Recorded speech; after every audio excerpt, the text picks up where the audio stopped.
kasi may nabasa akong mga balita na ang trust rating daw ni Marcos Jr. sa latest survey ng Publicus Asia ay negative 27. Pero nang tinignan ko ang Publicus Asia, hindi lang daw negative 27 ang trust rating ni Marcos Jr.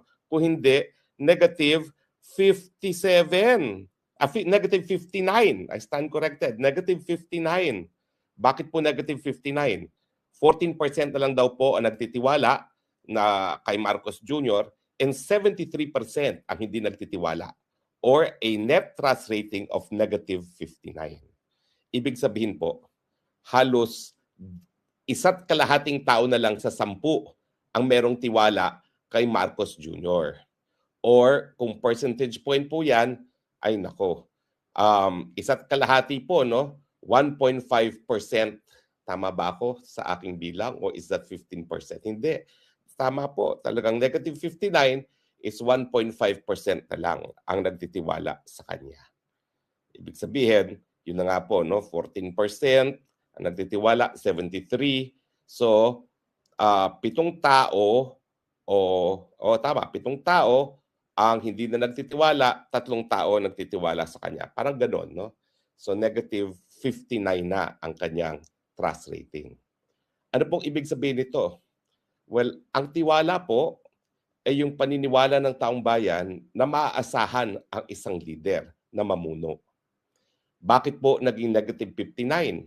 Hindi ko po alam kung si GMA at the height of Hello Garci ay umabot sa negative 59. Pero this is a record to beat. Para kasing wala na talaga nagtitiwala sa kanya. Bakit ba ho nawala ng tiwala ang taong bayan dito kay Marcos Jr.? Well, una-una po kasi nga doon sa pagiging addict. Hindi niyo po masisisi ang ating mga kababayan na mawalan tiwala sa isang addict. Of course, wala pa siyang sinasabi sa paratang na siya'y addict. Ang sabi lang niya, I will not dignify that with a response nung siya'y tinanong ng media nung lumabas yung pulboronic video ni Maharlika. Nung nagsalita ang kanyang sariling kapatid na si Manang Amy Marcos, wala rin siyang sinabi. So anong iisipin ng taong bayan? Mga paratang, may isang video na sinasabing AI, na meron namang expert na sasabing hindi AI, at ang sariling kapatid na nagsasabi na bata pa yung Marcos Jr. na yan ay addict na. At dahil wala siyang pagtanggi sa paratang, at nandyan pa nga yung Rolling Stone article na nung siya'y nag-aaral sa Oxford, siya'y tagabili ng kilong-kilo ng cocaine para sa kanyang mga barkada, siyempre, ang namuong pag-iisip ng taong bayan, addict si Marcos Jr. Kaya nga, doon sa huling salita ng kanyang kapatid, tinawag na talaga ng kanyang kapatid, si Amy Marcos, na bangag ang gobyernong ito. Yan ang tingin kong pangunahing dahilan kung bakit walang tiwala ang taong bayan sa kanya at negative 59 ang kanyang trust rating. Ano pa ang mga dahilan? Well, bukod sa pagiging bangag, pagiging kurakot. Alam naman natin na sa kasaysayan ng mga leader sa daigdig, ang kanyang ama ay binansagan ng Guinness Book of World Record na pinakakurap sa buong daigdig. Wala pa pong tumatalo sa record ng mga Marcos sa pagiging kurakot. At ngayon, bagamat sinasabi niya sa taong bayan, ako lang ang naghabol sa mga kurakot sa flood control scam, ang katunayan po, si Zaldico, na isang kapanipaniwala namang tao dahil siya ay naging pinuno ng Committee on Appropriations, ang siyang nagsabi na noong 2025, 100 billion ang in-insert ni Marcos Jr. at sa 100 billion, 25% o 25 billion ang kanyang binigay kay Marcos Jr. mismo. At nandyan nga yung Marines 18 plus 4 na nagpapatunay na sila yung mga inutusan ni Zaldico na mag-deliver ng pera sa kanya.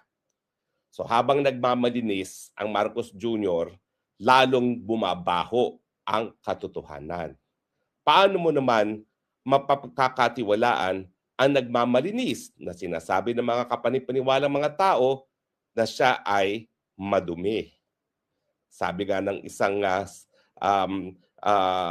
saying sa Tagalog, no? Bago mo putahin ang putik ng iba, linisin muna ay yung putik sa iyong mga muka. Bukod pa dyan, dahil siya ay adik at siya ay kurakot, alam natin na siya ang problema. Bakit? Kasi nga siya ang presidente.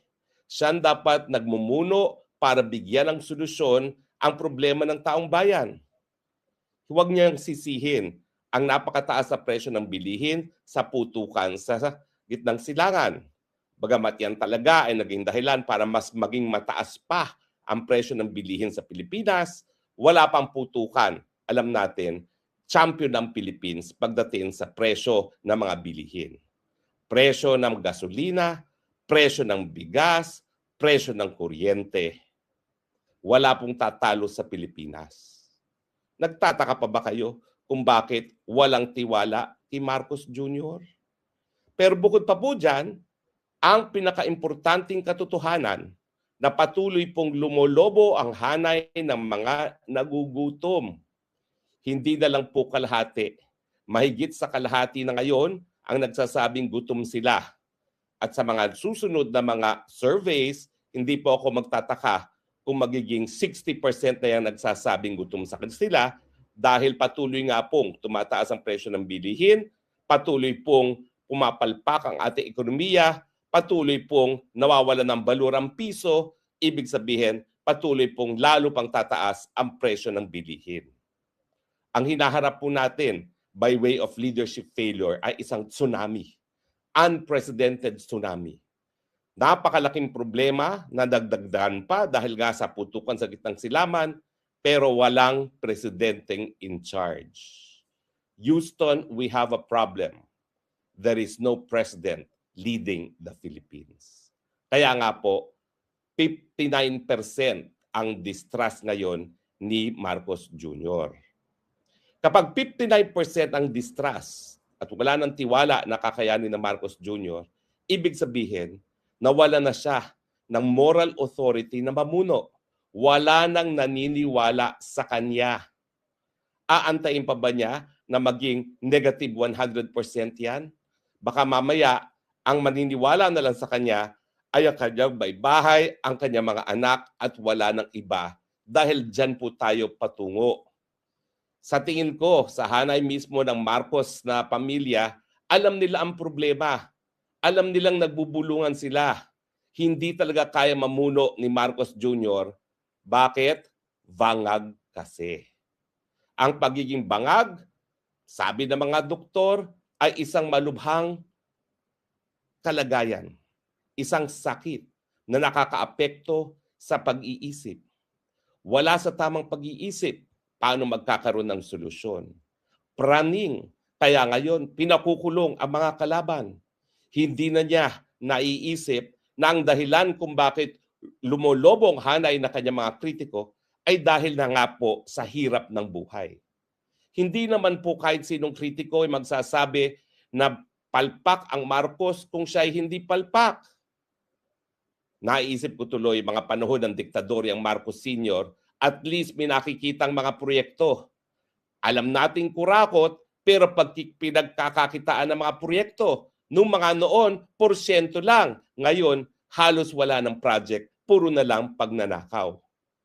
Kung ikaw ay gusto magnakaw, magkaroon ka man lang ng project na makikita ng taong bayan. At siyempre ngayon, ang nakikita ng taong bayan, mga proyekto na pinakamarami ay para sa flood control, na dahilan kung bakit ngayon lumalangoy sa tubig baha, lalong-lalo na ang mga mahihirap sa ating lipunan. Nagtataka pa ba kayo kung bakit negative 59 ang trust rating ni Marcos Jr.? Pero ang tanong, alam natin na mga kababayan natin wala ng tiwala kay Marcos Jr. Pero bakit hanggang ngayon sa ating kasaysayan at hindi naman habang panahon nang nakalipas, dalawang presidente ang pinagtabuyan natin nang nawala ng tiwala ang taong bayan? Bakit si Marcos Jr. ngayon naririyan pa rin? Walang katunayan, bagamat hindi maiiwasan ang kawalan ng tiwala sa hanay ng taong bayan, ang militar pa rin ang siyang nagbibigay proteksyon sa kagustuhan ng taong bayan na sisantihin ang mga walang silbing presidente. Yan ang naging papel na hukbong sandatahan nung pinatalsik at sinuka ang Marcos Sr. Yan din ang dahilan kung bakit napatalsik ang Erap Estrada. Erap Estrada na ang paratang ay kumita sa weteng na hindi man lang galing sa pondo ng bayan. Ito ang kinukurakot, pondo ng bayan. Meron pa bang duda na siya'y kurakot? Ang sabi ng mga Marines, mga modern day na mga heroes, sila mismo nagdeliver sa tahanan doon sa Paway, Ilocos Norte at ang sariling anak niya ang tumanggap. Walang pagkakaiba yan nung tinanggap di umano ni Dr. Loy Ejercito ang pera galing sa weteng galing kay Chavit Singson. Pero bakit ang taong bayan, bagamat wala ng tiwala, para bagang hindi nagpi-people power? Kasi ang katunayan po, ang tawag natin people power, pero kinakailangan ang militar ang siyang magbigay proteksyon sa taong bayan. Bakit hawak po ngayon ng Marcos ang militar? Inalagaan po niya ang Chief of Staff. Inalagaan niya ang Chief PNP. So hindi gaya noong 1986 na bumitiw ang hepe ng pulis, si Fidel Ramos at ang DND, hawak niya ngayon ang DND Secretary Gibo, maski siya ay minsan naging Maltese citizen or dayuhan. Nakapagtataka nga bakit ang ating hukbong sandatahan talaga pa rin kinikilala ang ating Secretary of Defense, maski minsan ng kinutya ng ating Secretary of Defense ang pagiging Pilipino pabor sa para maging Maltese. Hindi po issue kung siya ay Maltese citizen pa rin. Ang issue, paano mo itataguyod ang pang-national interest ng Pilipinas na ikaw ay nung minsan tinalikuran mo ang pagiging Pilipino mo? Paano naman kami na nakakaraming mga Pilipino na nagsasabi kami sinilang, kami mamamatay bilang mga Pilipino? Kahit ano pang impyerno ang daanan namin dahil sa gobyerno ng Marcos Jr. Ano pang kinakailangan na ating kasundaluhan para protektahan ng taong bayan? Pag umabot yan sa negative 100, masisira po ang isang bagay na nagbigay dangal sa ating bagong Pilipinas na labad sa mga diktadurya dahil po tayo kinilala ng daigdig na po pwede natin patalsikin, isuka ang mga walang kwentang leader na hindi nagdadanas ng dugo. Pag inantay pa natin maging negative 100 ang trust rating, puputok na yan. Parang bulkang ngayon, bulkang Taal, bulkan Kanlaon na pinagsama-sama. Aantayin pa ba natin yun? Aantayin pa ba natin na magdadanas ng dugo? Wag naman po. Nais ko makilala pa rin ang mga Pilipino bilang nagbibigay ng tunay na demokrasya, people power na walang pagdanas ng dugo. Pero hindi lang po taong bayan ang dapat gumalaw.